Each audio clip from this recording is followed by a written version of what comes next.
Everyone, welcome back to my channel blue zoom cloud. বিশেষ কিছু কারণের জন্য আমি মাঝে ভিডিও আপলোড করতে পারিনি। আজকের ভিডিওটা আমার অ্যানিভার্সারি ব্লগ নিয়ে অনেক দিন আগেই চলে গেছে, বাট সেই ব্লগটা আমি করেছিলাম বাট আপলোড করা হয়নি। সেই জন্য সেই ব্লগটাই তোমাদের সাথে শেয়ার করছি। এটা ছিল সেই দিনকে ডেকোরেশন। আমরা রাত্রি 12টার পরে অ্যানিভার্সারি সেলিব্রেট করেছিলাম 13ই জুলাই। মানে আমরা সেলিব্রেট করেছিলাম 12ই জুলাই 12টার পরে।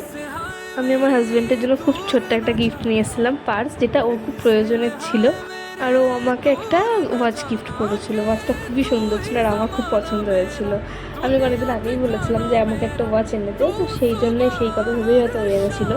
জীবনে চলার পথে হয়তো এই ছোটো ছোটো জিনিসগুলো মনে রাখাই অনেকটা গুরুত্ব। তাছাড়া এক্সপেন্সিভ গিফট বা সেই বড় বড় কোনো কিছু দিয়েই হয়তো সেই জিনিসগুলো কখনো পূরণ করা যায় না। যে ছোটো ছোটো জিনিস মনে রাখায় যে ভালোবাসাটা থেকে যায়। বাই দ্য ওয়ে, এটা কিন্তু আমাদের ফার্স্ট ম্যারেজ অ্যানিভার্সারি ছিল, আর যেটাকে আমরা খুব সুন্দরভাবে মেমোরেবল করেছি।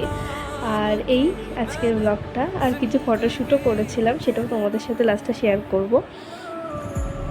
ভগবানের কাছে একটাই প্রার্থনা করব, আমরা যেন সারা জীবন এভাবে হাসি খুশি থাকতে পারি।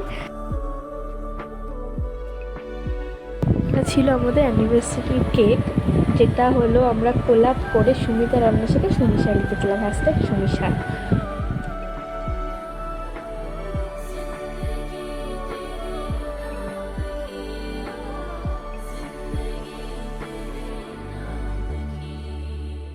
सरगम सरगम तेरी आंखें